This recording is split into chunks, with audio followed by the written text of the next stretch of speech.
Hi hello നമസ്കാരം അസ്സലാമു അലൈക്കും welcome back to Afsa's world.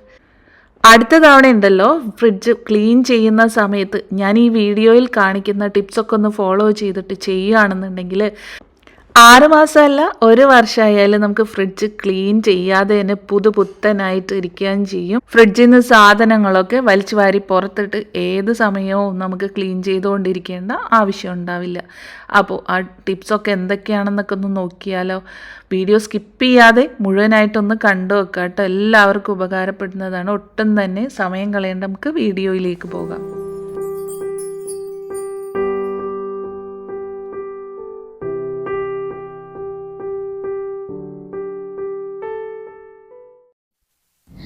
If you are watching our video for the first time, please subscribe our channel and hit the bell button to enable it.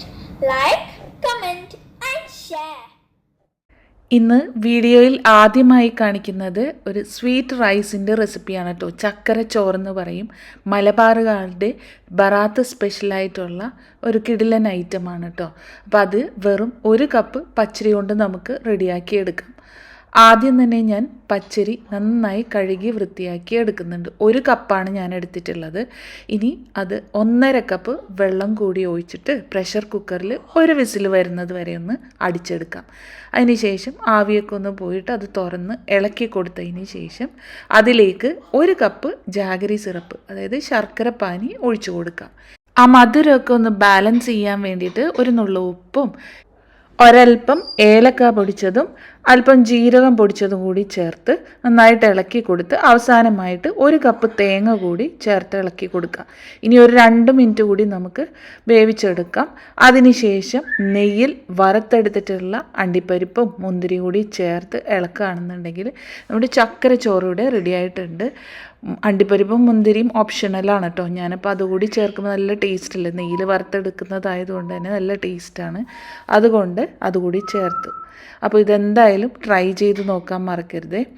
ഇനി അടുത്തതായിട്ട് കാണിക്കുന്ന tip, നമ്മൾ കുറച്ച് ദിവസത്തേക്ക് വീട്ടിൽ നിന്നൊക്കെ മാറി നിൽക്കുകയാണ്. തിരിച്ചു വരുന്ന സമയത്ത് നമ്മൾ അടുക്കളയിൽ ഉപയോഗിക്കുന്ന പൊടികളൊക്കെ ഉണ്ടല്ലോ, അതൊക്കെ കട്ട പിടിച്ചിരിക്കാറുണ്ട്. അതിപ്പോൾ തണുപ്പ് സമയത്താണെന്നുണ്ടെങ്കിലും ഇതുപോലെ തന്നെ കട്ട പിടിച്ചൊക്കെ ഇരിക്കാറുണ്ട്. ഇനി അത് കട്ട പിടിച്ച് കേടായി പോകാതെ ഇരിക്കാൻ വേണ്ടിയിട്ടുള്ള ഒരു ചെറിയ ടിപ്പാണ് പറയുന്നത്. ആദ്യം തന്നെ ആ ഒരു മുളക് പൊടിയൊക്കെ നന്നായിട്ടൊന്ന് കട്ടയൊക്കെ ഉതിർത്തിയെടുക്കാം. അതിലേക്ക് കുറച്ച് കായപ്പൊടിയും ഒരല്പം ഉപ്പ് കൂടി ചേർത്ത് നന്നായിട്ടൊന്ന് ഇളക്കി യോജിപ്പിക്കാം.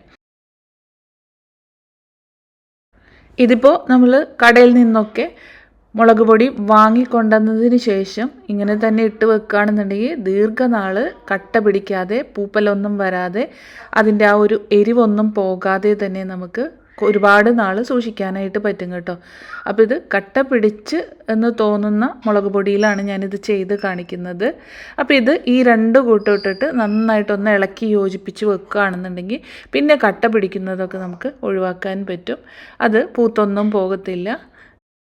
അപ്പോൾ സിമ്പിളായിട്ടുള്ള ഈ ഒരു ടിപ്പ് എന്തായാലും ട്രൈ ചെയ്യാൻ മറക്കല്ലേ കേട്ടോ. അടുത്തതായിട്ട് ഇനി ഫ്ലാസ്കുകൾ, വാക്വം ഫ്ലാസ്കുകൾ, പ്രത്യേകിച്ച് അതിനുള്ളിലുള്ള അഴുക്കുകളൊക്കെ നമ്മൾ വെള്ളമൊക്കെ എടുക്കുന്ന സമയത്ത് കുട്ടികളുടെ വാട്ടർ ബോട്ടിലാണെന്നുണ്ടെങ്കിൽ നമുക്കറിയാമല്ലോ, സ്ഥിരമായിട്ട് അത് കഴുകി വൃത്തിയാക്കണം. അപ്പോൾ വീക്കെൻഡിലൊക്കെ ആണെന്നുണ്ടെങ്കിൽ നമ്മൾ ചിലപ്പോൾ മറന്നു പോകും, മടി ഉണ്ടാവും. അങ്ങനെയുള്ള സമയത്ത് നമ്മൾ വീണ്ടും എടുക്കുമ്പോൾ അതിലേക്ക് സ്മെല്ലും കാര്യങ്ങളൊക്കെ ഉണ്ടാകും, ഒരു ഉളുമ്പ് മണമൊക്കെ ഉണ്ടാവും അല്ലേ. അപ്പോൾ അത് മാറ്റിയെടുക്കാൻ വേണ്ടിയിട്ടുള്ള വളരെ ഈസി ആയിട്ട് ചെയ്യാൻ പറ്റിയ ഒരു ട്രിക്കാണ് പറയുന്നത്. അത് നമ്മുടെ വീട്ടിലുള്ള കല്ലുപ്പ് വെച്ചിട്ട് നമുക്ക് ചെയ്തെടുക്കാം. അപ്പോൾ കല്ലുപ്പ് ഞാൻ ഇതിലേക്ക് വാക്വം ഫ്ലാസ്കിലേക്ക് ഇട്ട് കൊടുക്കുന്നുണ്ട്. അതിലേക്ക് ഒരൽപ്പം ലിക്വിഡ് സോപ്പ് കൂടി ഞാൻ ചേർത്ത് കൊടുക്കുന്നുണ്ട്. ഇനി അതിലേക്ക് ചേർത്ത് കൊടുക്കുന്നത് ചൂടുവെള്ളമാണ് കേട്ടോ, ചെറു ചൂടുവെള്ളമാണ്. അതുകൂടി ചേർത്ത് നന്നായിട്ടൊന്ന് ഇളക്കി ആ ഒരു കല്ലുപ്പൊക്കെ ഒന്ന് അതിൽ ലയിച്ച് പോകുന്നത് വരെ ഒന്ന് ഇളക്കി യോജിപ്പിച്ചതിന് ശേഷം ഒരല്പനേരം നമുക്ക് അതങ്ങനെ തന്നെ വയ്ക്കാം. അതിനുശേഷം അതിലിതൊന്ന് കഴുകി കളയുകയാണെന്നുണ്ടെങ്കിൽ അതിനുള്ളിലുള്ള എല്ലാ അഴുക്കുകളും അതുപോലെ ഈ ഉളുമ്പും മണമൊക്കെ പോയി കിട്ടുന്നതാണ് കേട്ടോ.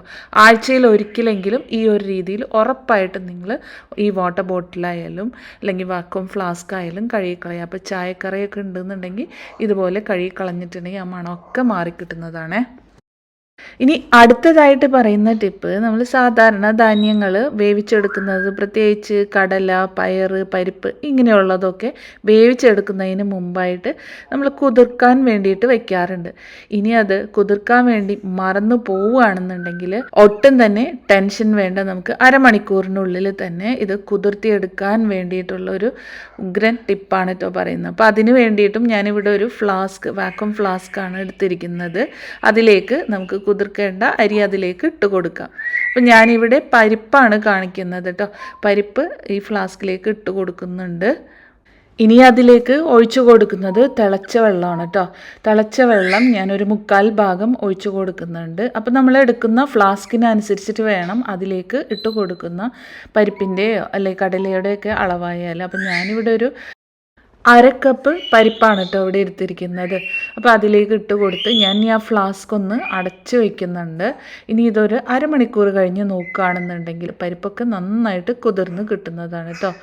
അപ്പോൾ ഈ ടിപ്പ് എല്ലാവരും ട്രൈ ചെയ്ത് നോക്കാൻ മറക്കരുത്. ഇനി അടുത്തതായിട്ട് പറയുന്ന ടിപ്പ്, നമ്മൾ ഉപയോഗിക്കുന്ന ഭക്ഷണ സാധനങ്ങൾ അത് വൃത്തിയോടുകൂടി ഉപയോഗിക്കാനും ഭക്ഷണങ്ങൾ കേടാകാതെ ഇരിക്കാനും നമ്മൾ ഉപയോഗിക്കുന്ന ഒന്നാണ് ഫ്രിഡ്ജ്. അപ്പോൾ അതിൻ്റെ ഒരു റോള് മെയിനായിട്ട് തന്നെ നമുക്ക് കിച്ചണിൽ ഉണ്ട്. എപ്പോഴും ഫ്രിഡ്ജ് വൃത്തിയായി സൂക്ഷിക്കുക എന്നുള്ളത് മസ്റ്റായിട്ടുള്ളൊരു കാര്യമാണ്. പക്ഷെ നമ്മൾ വീട്ടമ്മമാർക്ക് പലപ്പോഴും തിരക്ക് കൊണ്ടോ അല്ലെങ്കിൽ മടിയായതുകൊണ്ടോ ഫ്രിഡ്ജ് കൂടെ വൃത്തിയാക്കാൻ സമയമില്ലാത്ത സാഹചര്യത്തിൽ നമുക്ക് ചെയ്യാൻ പറ്റിയ വളരെ ഈസി ആയിട്ടുള്ളൊരു ടിപ്പാണ് പറയുന്നത്. അപ്പോൾ നമുക്ക് ഇനി അടുത്ത തവണ ക്ലീൻ ചെയ്യുന്ന സമയത്ത് ഈ കാര്യങ്ങളൊക്കെ ഒന്ന് ശ്രദ്ധിക്കുകയാണെന്നുണ്ടെങ്കിൽ ഒത്തിരി നാൾ നമുക്ക് ഫ്രിഡ്ജ് എപ്പോഴും ക്ലീൻ ചെയ്തില്ലെങ്കിലും കുഴപ്പമൊന്നുമില്ല കേട്ടോ. ആദ്യം തന്നെ അതിനുള്ളിലുള്ള ആ തട്ടുകളൊക്കെ എടുത്തിട്ട് നമുക്കൊന്ന് മാറ്റി വയ്ക്കാം. അതിലുള്ള അഴുക്കുകളൊക്കെ ക്ലീൻ ചെയ്യാൻ വേണ്ടി ഒരു ഗ്ലാസ് ക്ലീനറോ അല്ലെങ്കിൽ ഡിഷ് വാഷ് ലിക്വിഡ് ഒന്ന് ഡൈല്യൂട്ട് ചെയ്തിട്ടോ നമുക്ക് അതൊന്ന് ക്ലീൻ ചെയ്തെടുക്കാവുന്നതാണ്. അതിന് ശേഷം ഇത് നന്നായിട്ടൊന്ന് ഡ്രൈ ആക്കി എടുക്കാം.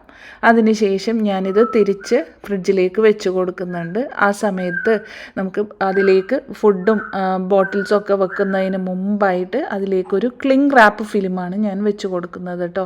ഈ ക്ലിംഗ് റാപ്പ് വെക്കുന്നത് മൂലം അതിനുള്ളിലുള്ള, അതായത് നേരത്തെ ഞാൻ അഴുക്ക് പിടിച്ചിട്ടുള്ള ഒരു ഗ്ലാസ് കാണിച്ചില്ലേ, അതായത് ക്ലീൻ ചെയ്യുന്നതിന് മുമ്പ് അതിലുണ്ടായിരുന്ന വൃത്തികേടുകളൊക്കെ അതെല്ലാം ഇല്ലാതിരിക്കാൻ വേണ്ടിയിട്ടാണ് നമ്മൾ ക്ലിംഗ് റാപ്പ് വെച്ചിട്ട് നമുക്കൊന്ന് റാപ്പ് ചെയ്ത് കൊടുക്കുന്നത് കേട്ടോ.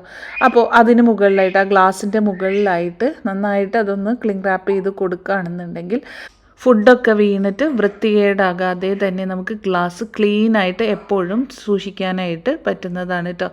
അപ്പോൾ ഇതുവരെ ചെയ്തിട്ടില്ലാത്തവർ ഈ ഒരു ടിപ്പ് ചെയ്ത് നോക്കുക. അതേപോലെ തന്നെയാണ് ഫ്രിഡ്ജിൻ്റെ ആ ഒരു ഹാൻഡിലൊക്കെ നമ്മൾ സാധാരണ ടവൽ ഉപയോഗിച്ചിട്ടാണ് ചെയ്യാറ്. കണ്ടില്ലേ, ഞാനിപ്പോൾ ഇതിൽ ഓൾറെഡി ഒരു ടവലുണ്ട്, അത് അങ്ങോട്ടും ഇങ്ങോട്ടും ഒക്കെ ഒന്ന് നീങ്ങിപ്പോകുന്നതാണ്. പക്ഷേ ക്ലിംഗ് റാപ്പ് ഫിലിം വെച്ചിട്ട് നമ്മൾ ടൈറ്റായിട്ടൊന്ന് റാപ്പ് ചെയ്ത് കൊടുക്കുകയാണെന്നുണ്ടെങ്കിൽ എത്ര നാൾ വേണമെന്നുണ്ടെങ്കിൽ നമുക്ക് ആ ഒരു ഹാൻഡിലൊന്നും വൃത്തികേടാവാതെ ഉപയോഗിക്കാനായിട്ട് പറ്റുന്നതാണ് കേട്ടോ.